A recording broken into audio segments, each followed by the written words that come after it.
नमस्कार। मैं सुनीता कथा मंथन में आप सबका स्वागत करती हूँ। कथा मंथन में आज सुनिए अमरकांत जी की कहानी कुख्यात। अमरकांत जी की अन्य कहानियाँ आपको हमारी प्लेलिस्ट से मिल जाएंगी, लिंक आपको आई बटन में मिल जाएगा। मैं अक्सर करुणा की आदतों से खींच उठता हूँ। दुनिया में हर व्यक्ति को अपनी हैसियत और सम्मान की चिंता रहती है, मगर उसको कहाँ। सायकाल कार्यालय से लौटने पर मुझे करीब हर रोज उससे बातें सुनने को मिल ही जाती हैं। अब यही देखिए, सामने के ब्लॉक वाले राजनाथ से सभी बचते हैं, किंतु यहाँ दिल खोलकर उसका स्वागत किया जा रहा है। मुझे तो फुर्सत कम ही मिलती है, मगर बाहर आते जाते या सुबह कभी कभी बाहर निकलकर खड़े होने पर सामने वाले ब्लॉक के क्वार्टर पर नजर पड़ ही जाती है। यहाँ कॉलोनी सस्ती है श्रमिक वर्ग के लिए, लेकिन अधिसंख्यक क्वार्टरों में अच्छी हैसियत के लोग अपने नाम आवंटित करा के या अन्य कई तरीकों से हासिल करके शान से रहते हैं। इन्हीं छोटे क्वार्टरों में हर तरह की आधुनिक सुविधाओं का सुख भोगा जा रहा है। हर क्वार्टर के सामने एक सहन है जहां जाड़े में परिवारजन बैठकर धूप खाते हैं और आपस में या अगल बगल के वैसे ही लोगों से आराम से गपशप करते हैं। परंतु जब से राजनाथ आया है और समूचे परिवार के साथ वहां जमकर बैठने लगता है, वे दिक्कत महसूस करने लगे हैं। जब राजनाथ का परिवार आकर बैठना शुरू करता है, उनकी नाक भौं सिकुड़ जाती है और वे धीरे धीरे उठकर भीतर चले जाते हैं। एक रोज राजनाथ के ठीक बगल में एक तरफ रहने वाले राजेश भाटिया से मिलने पर अपना दुखड़ा रोने लगे। अरे क्या बताऊं भाई साहब, जब से यह शख्स आया है सांस लेना मुश्किल हो गया है। जिधर जाइए मौजूद, नाका नाका बंद हो गया है। जी क्या बड़ा काम, क्या छोटा काम। अमन चैन के साथ आप कुछ भी नहीं कर सकते। आखिर ऐसी क्या बात हो गई, मैंने उस उत्सुकतावश पूछा। भाई साहब क्या क्या बताऊं, एक बात तो है नहीं। अब यही देखिए, जब तक यह लोग नहीं आए थे यहाँ बड़ा अमन चैन रहता था। जननाएं बैठकर काटती बुनती थी, धर्म भक्ति की बातें करती थी। मेरे पप्पू की हाई स्कूल की बोर्ड की परीक्षा है, आराम से पढ़ लेता था। अब कल की ही बात है, पप्पू बाहर सहन में मेज कुर्सी लगाकर पढ़ रहा था, खूब मन लगा रहा था। तभी उसके गंदे लड़के बाहर आकर शोर मचाते हुए गेंद खेलने लगे। मैं दफ्तर नहीं गया था, तबीयत कुछ ढीली थी, तो मैंने बहुत प्यार से उन बदतमीज छोकरों से कहा, बच्चों तुम उधर मैदान में जाकर खेलो, यहाँ भैया पढ़ रहा है ना। अरे भाई साहब, इतना कहना था कि भीतर से पूरी फौज आकर डट गई। सभी एक साथ बोलने लगे। पिल्ला जैसे एक 3 साल का बच्चा है, वह भी ललकारने लगा, क्या कर लोगे। मैं हंसकर कोई बहाना बनाकर वहां से खिसक गया। राजनाथ हिंदी का एक प्रूफ रीडर है, जिसे और कई प्रयासों से प्रूफ इकट्ठे करके पढ़ने की जरूरत पड़ती है। जब मैंने सुना कि प्रूफ रीडर होकर भी अपने को पत्रकार कहता है, मुझे बड़ा गुस्सा आया। वह हमेशा व्यस्त ही रहता है, कभी खटखट, कभी खुटखुट, कभी बाहर बैठकर प्रूफ पढ़ना, कभी बीवी बच्चों से जोर जोर से बातें करते हुए किसी काम के लिए निर्देश देना, बार बार जाना साइकिल से, और ऐसी व्यस्तता में पड़ोस वालों से मोर्चा भी लेना। और शीघ्र ही वह एक झगड़ालू, बदतमीज और गंदे व्यक्ति के रूप में कॉलोनी में कुख्यात हो गया।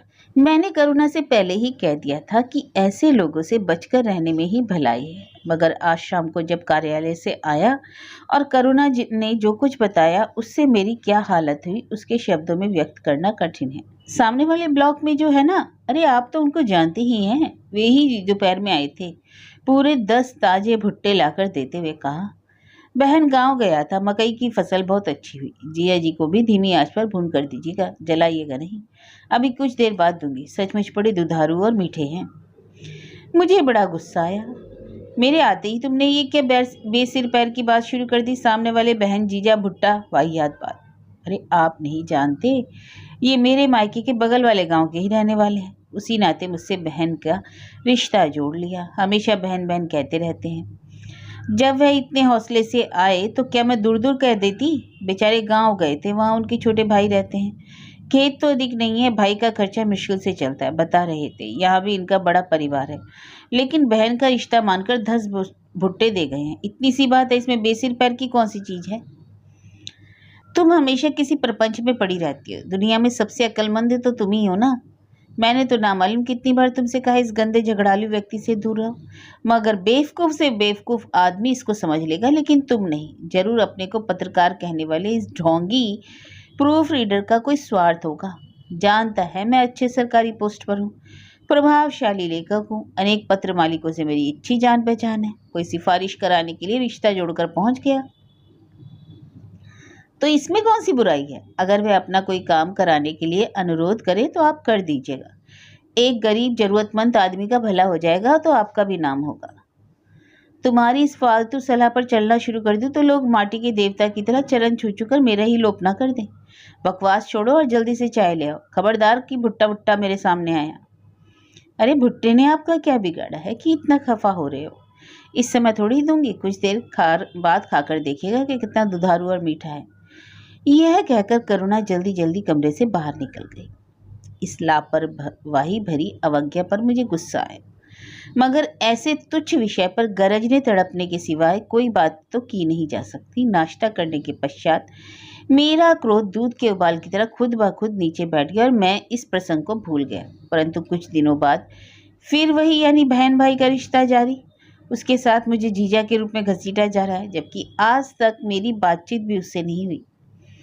करुणा का बयान जारी है। जानते हुए आया था, 4 नीम के छरके दे गया। कहने लगा, बहन एकदम ताजे हैं, न पतले न मोटे, अत्यंत लाभकारी। मेरा मझला पुत्र कहता है, बुआ नीम का दातून करती है, बड़ा चुल्ली है, ना इधर उधर दौड़ता है, देखा होगा। हम लोग तो यही करते हैं।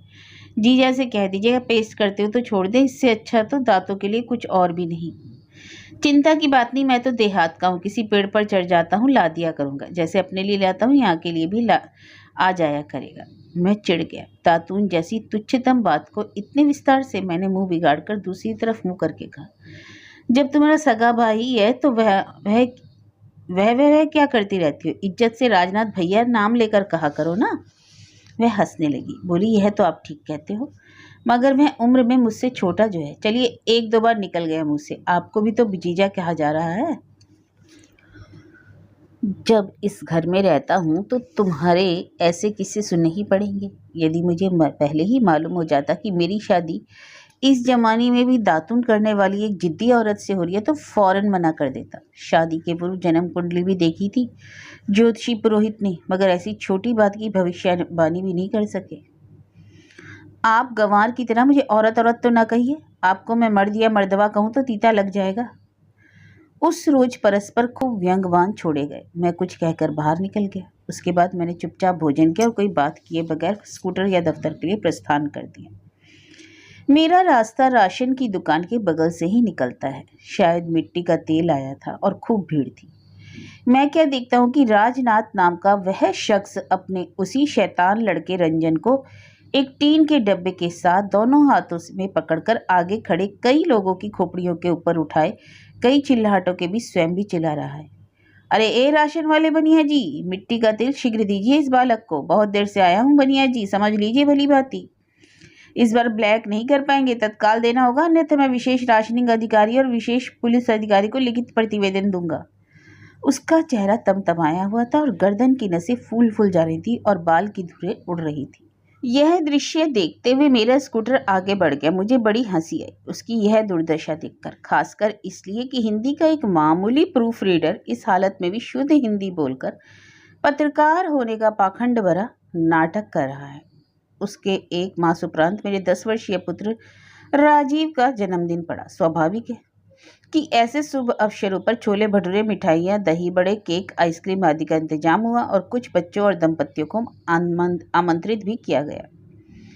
करुणा का उत्साह देखते ही बनता था। उसका राजनाथ से रिश्ता तो चल ही रहा था और वह शख्स दातून तो देता ही है। 2 बार गांव से लाया सामान भी, एक बार 60 का चावल और दूसरी बार आधा किलो मूंग की दाल। करुणा ने स्वप्निल मुस्कान छोड़ते हुए मुझसे कहा, राजनाथ उनकी पत्नी और बच्चों को भी बुला लेती हूँ। राजीव तो उस शैतान बच्चे रंजन के साथ खेलता भी है। गुस्से से मेरी आंखें निकल आईं। ऐसे मौके पर भी तुम चाहती हो कि जो कुछ इज्जत बची रह गई है उससे वह भी खाक मिल जाए? अरे इसमें इज्जत बेइज्जती की क्या बात है? आपको इस मौके पर खुश रहना चाहिए और अपने दिल को भी खुला रखना चाहिए। जब उनके बगल के भाटिया लोग और उनके बच्चे आ रहे हैं तो राजनाथ लोगों को ना बुलाया जाए तो कैसा लगेगा? जब वह मुझे बहन मानते हैं तो क्या मैं उनको अपना दुश्मन मान लूं और ना बुलाऊं? तुम तो दातून से इतनी बुलबुल हो गई हो। खबरदार, उन शिवजी के बारातियों को अगर बुलाया तो मुझसे बुरा ना होगा। करुणा काफी गुस्सा गई और बाईं तरफ मोड़ और मुंह बनाकर बोली, मैं तो समझ नहीं पाती कि आपका कैसा दिल दिमाग है। आप बड़ा लेखक तथा अफसर बनते हैं, ऐसे विचार रखते हैं। उनकी खासी अच्छी शक्ल सूरत है, वे इंसान हैं। वे किसी का कुछ बिगाड़ते नहीं, किसी से कुछ मांगते नहीं, बस थोड़ा गरीब है, कपड़े लत्ते वैसे नहीं हैं, लेकिन अपने लिए दिन रात मेहनत करते हैं। तो अब आपने हिकारत से शिवजी का बाराती बना दिया। अरे लड़के हैं, आपस में मिलकर खुश होंगे, खेलेंगे। फंक्शन तो उन्हीं का है, उनके अंदर तो नफरत और भेदभाव नहीं। पता नहीं ये सब बातें कहाँ से आ गई आप में। मैंने गुस्से को दबाते हुए कहा, देखो तुम ठंडे दिमाग से चीज़ों को सोचो। फंक्शन के बाद तुम राजीव के हाथी मिठाई, भटूरे, दही बड़े वगैरह सभी कुछ भिजवा देना। उस शख्स के पड़ोसी आ रहे हैं जिनसे उसके लिए आए दिन झगड़े होते रहते हैं। अगर कोई बदमजगी हो गई तो किसी को मुंह दिखा नहीं पाएंगे। बाद में सामान भेजकर खूब अच्छी तरह से रिश्तेदारी निभा लेना। साफ बता देना, अगर तुमने कहना नहीं माना, मनमानी की, तो मैं इस आयोजन में शामिल नहीं होऊंगा। खैर वह तो नहीं हुआ जो करुणा चाहती थी। फंक्शन में रौनक रही और 10 बजे तक बच्चों ने खूब आनंद उठाया। दूसरे दिन सवेरे करुणा ने एक बड़े कटोरदान में सभी चीज़ें सजाईं और उसे एक झोले में रखकर राजीव को थमाते हुए कहा, कह देना मेरी जन्मदिन की पार्टी थी, मम्मी ने भिजवाए हैं। राजीव के लौटने में देर हो गई। उसके हाथ में वही झोला लटक रहा था। करुणा खुश हो गई। देखी कितने समझदार हैं, कटोरदान को खाली करके लौटा दिया है। राजीव के कमरे में कदम रखते ही करुणा ने पूछा, क्या हुआ बेटा, पूरा बात बताओ, सभी खुश हुए ना? राजीव ने झोला फर्श पर रखते हुए जो कुछ बताया उसका आशय कुछ दूसरा ही था। जब वह पहुंचा तो राजनाथ आंगन को झाड़ू से साफ कर रहे थे। राजीव की आवाज़ सुनकर सभी बच्चे इकट्ठे हो गए और रंजन डिब्बा निकालकर खोलने लगा। राजनाथ ने झाड़ू को एक तरफ रखकर हाथ को साफ किया और स्वयं कटोरदान को लेकर उसमें से एक लड्डू निकालकर उसमें थोड़ा थोड़ा निकालकर बच्चों में बांट दिया। उसके बाद कटोरदान को बंद करके झोले में रखने के बाद अपनी पत्नी के पास जाकर 5 रुपए मांगे। वह आंगन में पीढ़े पर बैठकर बथुआ का साग काट रही थी। उन्होंने कहा, घर में बस वही पैसे हैं जो दवा के लिए रखे हैं। धीमी आवाज में कुछ कहकर स्वयं कमरे में जाकर 5 रुपए के साथ लौट आते हुए उन्होंने रंजन को बुलाया और उसे 5 रुपए थमाकर उसके कान में कुछ कहा। उसके बाद रंजन ने राजीव के पास आकर वह 5 रुपए का नोट उसके हाथ में देते हुए कहा, भैया जन्मदिन की बधाई। हमने आपके जन्मदिन का प्रसाद ले लिया, बुआ को भी हमारी तरफ से बधाई कह दीजिएगा। यह झोला लेते जाइए। करुणा का चेहरा स्याह हो गया। उसने जल्दी से झोले में से कटोरदान निकालकर खोल कर देखा। उसके बाद वह सिर झुकाकर और माथे पर हाथ रखकर आंसू गिराने लगी। हे भगवान, मुझे तत्काल बड़ी शर्मिंदगी महसूस हुई और मैं कमरे से निकल गया। लेकिन कुछ ही देर बाद वह लौटकर गरजने तड़पने लगा, लौटा दो ये पैसे। उसकी ये जुर्रत की इस तरह अपमानित करे। हाँ, इसमें और 5 रुपए रखकर लौटाओ राजीव। और अगर इसके बाद भी उसने आए बाएं किया तो मैं उसके दरवाजे पे जाकर उसकी ऐसी खबर लूंगा कि 7 पीढ़ियां याद आ जाएंगी। असभ्य, मगरूर। करुणा उठ खड़ी हुई। उसका चेहरा आंसुओं से भीग गया। लेकिन अब तमतमा आया। वह झनझनाती आवाज में ही चिल्ला पड़ी, राजीव नहीं लौटाएगा वह पैसा। उसके जन्मदिन पर मिला है, वह पैसा क्यों लौटाएगा? नहीं लौटाएगा, नहीं लौटाएगा, चाहे आप मार काट डालें। अब आपकी शराफत और सभ्यता सबने देख ली। इसका जग भर में डंका बज गया है। देवता ऊपर से फूल बरसा रहे हैं। एक व्यक्ति अपमानित किए जाने पर भी अगर स्वाभिमान का व्यवहार करता है तो आप इसलिए चिल्लाएंगे कि वह गरीब है और आप जैसे शिक्षित और ऊंचे पद पर काम करने वाला नहीं है। अगर अब आप कोई गलत व्यवहार करेंगे तो सबके सामने मैं आपका विरोध करूंगी। तुम मूर्ख और स्वार्थी दोनों ही हो। यह कहकर मैं वहां से निकल गया। खैर, इसके बाद मैंने बात आगे नहीं बढ़ाई। अमूमन करुणा गुस्से से दूर ही रहती है। उसकी उदारता और सदाशिवता सभी जानते हैं, मगर उसकी भावना सभी नहीं समझ पाते। और एक व्यक्ति मिला भी है तो वह असभ्य और झगड़ालू पखंडी पहले नंबर का। करुणा भभकती उसी समय है जब कोई बात उसे बेहद आहत कर देती है और जब उससे कोई गलती हो जाती है तो माफ़ी भी मांग लेती है। खैर, मैंने राजनाथ की बात करना ही बंद कर दिया और उसने भी। दरअसल उस दिन राजनाथ ने आना ही बंद कर दिया। लेकिन कुछ दिनों बाद एक शाम जब मैं कार्यालय से आया तो नाश्ते के बाद करुणा ने राजनाथ की फिर से चर्चा छेड़ दी। मैं पहले ही संकल्प कर चुका था, इसलिए मैं कुछ बोला नहीं। करुणा मुस्कुराकर बताने लगी, वे आज इतने महीने बाद आए थे। वैसा ही हंसता चेहरा। कहने लगे, बहन अब मैं यहाँ से जा रहा हूँ। बात यह है कि बहन, मेरे बड़े पुत्र प्रमोद ITI प्रवेश परीक्षा में प्रथम आए हैं। वजीफा भी मिलेगा। अब बच्चों का भी तो ख्याल रखना है बहन। शांतिपूर्ण वातावरण भी तो मिलना आवश्यक है। यहाँ से उसे ऐसा कुछ भी ना मिला। यह तो भगवान की ही कृपा है कि ऐसी सफलता मिली। यहाँ तो हर आदमी दुश्मन, आगे पीछे अगल बगल।